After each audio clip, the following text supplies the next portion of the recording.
morning, everyone, and I hope you're staying safe. Welcome to today's lesson, Biology, Grade 9, okay? And in today's class, we'll be talking about the immune system. What is the immune system? I'm sure you've heard about the word immunity. When doctors tell you, oh, she's sick or he's sick because its immunity is low. So this means that the system that helps our body to fight against infection. Okay, so that's the immune system. So when they say, oh, the immunity is low, that means the person does not have the ability to fight infections. Okay, so in today's class, we'll be talking about immune system. All right, let's start. We said that white blood cells, remember the white blood cells from the previous videos that we have heard? As we said, white blood cells are part of the body's immune system that defend the body against infection by pathogenic microorganisms, like organisms that cause infection, okay?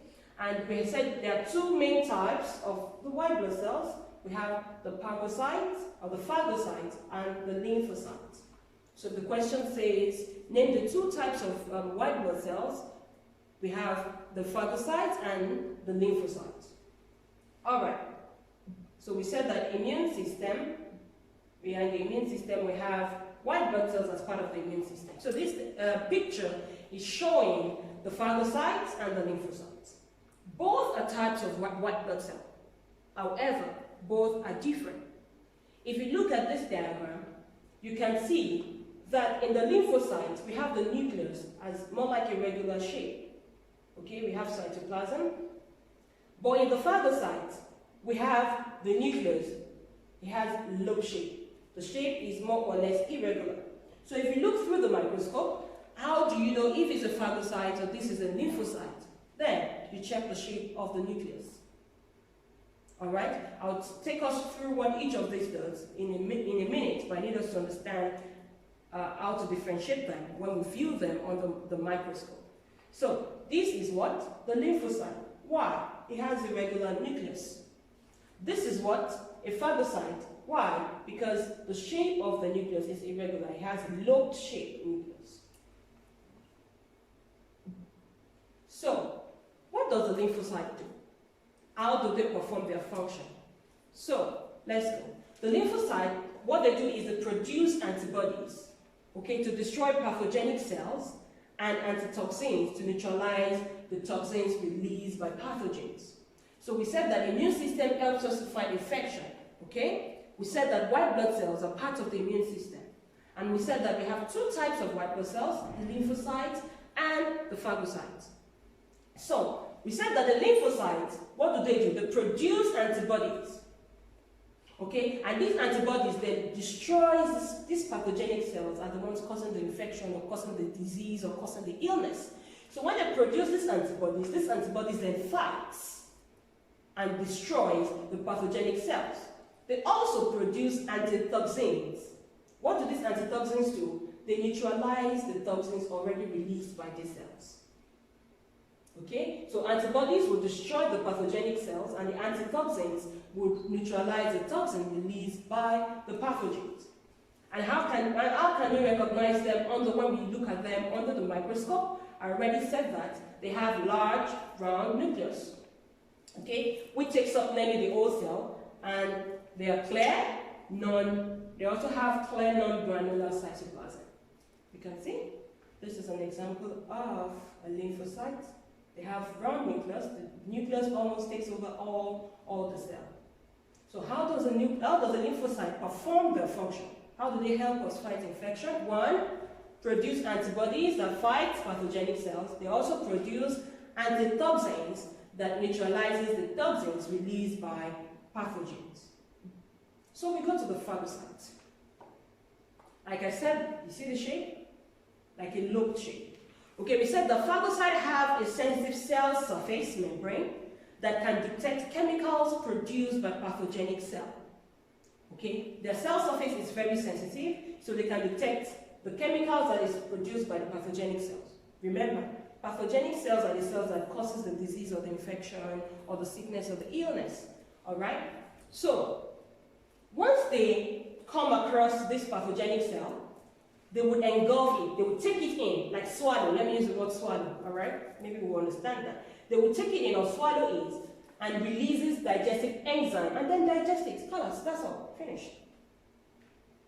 All right? So they don't fight. What they do is they take this pathogenic cell in and they digest it. That's what the phagocyte does. Unlike the lymphocyte that will create antibodies to fight the infection, no. The moment they sense that there is a pathogen around, okay, because of their cell surface, they sense that there is a pathogen around, what they do is they open up. When they open up, they take in, okay, the pathogenic cell. When they take it in, they swallow it, they engulf it, and then they release digestive enzymes immediately to digest it. So how do we see them under the microscope? They are multi-lobed nucleus. This is what it means, more than one. Okay? Multi-lobed nucleus, and they have granular cytoplasm. So let's just do a quick one. We have how many types of white blood cells? 2. The lymphocytes and the phagocytes. We said that lymphocytes have regular nucleus, round enough to take the cell, and they do not have granular cytoplasm, but the phagocytes have multi-lobed nucleus and they have granular cytoplasm.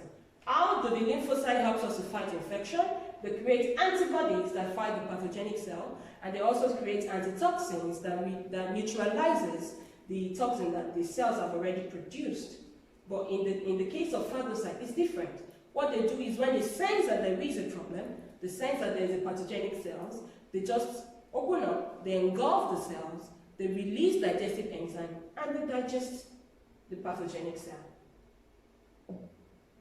So, we have talked about the immune system, we have talked about the lymphocyte and phagocytes, then we go to the next thing, blood clotting. What does it mean when we say blood clot?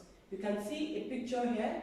This picture shows an injured arm, okay, with blood on the surface of the skin. However, you can see that the blood starts to get dry after some time. This whole process is what we call blood clotting. You have, you watch yourself, after some time you have blood on the surface of your skin, then after some time it gets dried and it forms clusters. This is what we call blood clotting. Okay? So why do we need blood clotting? What does blood clotting help us to do? In fact, it looks disgusting and all that. We would understand why we have this and why we need it anytime we have an injury. Okay. Platelets, like I said in the last class, the platelet helps our blood to clot. So platelets are fragments of cells which are involved in blood clotting and forming scabs where skin has been cut or punctured. What does this blood clotting do? Blood clotting prevents continued blood loss. So the moment your blood clots, then blood stops flowing out of your body. Okay? However, if you do not have blood clotting, that means the blood continues to gush. But the moment there are clusters and there are dry blood covering the surface of the cord, then blood stops flowing. So blood clotting helps to prevent blood loss. So when these scabs are formed, that is the clusters, the dry blood, when it forms upon your skin, okay, scabs formation seals the wound with an insoluble patch that prevents entry of microorganisms, which can cause infection. Another thing that this blood clot does is it helps to seal the surface of the wound. So we don't have microorganisms going into our skin and causing infection for us, or going into the wound and causing infection for us. Okay? So blood clotting, number one, prevents blood loss from wounds. Also, it also prevents entry of microorganisms that could cause infection. Okay? And what happens again with this blood clotting? Blood clotting, it remains in a place until a new skin has grown underneath. So when there is a new skin grown underneath, then you see it starts to fall off. Then when it falls off or it's peeled, then you see that you have a new skin cells already grown under your skin again. But before then, this would remain there to protect and to stop blood loss. If you notice, I don't know, sometimes, if you have this kind of wound and it's just there, maybe after some time, the moment you peel this off and you say, oh, it's disgusting, and you peel it off, you see that blood starts to gush again because a new skin has not grown underneath. Okay? So this is not supposed to go off until there is a new skin grown underneath. So what is the process of blood clot? How does this happen? Okay, so this diagram explains the process of blood clot. Number one, there is an injury or damage on your skin or blood vessels. Okay, so when there is an injury or damage, the vessel contracts. When there is an injury or damage, you see that blood starts to flow, right? Okay, so after some time, the vessel contracts and there is a reduction in the amount of blood that flows. Okay, so at the start of the injury, more blood flows.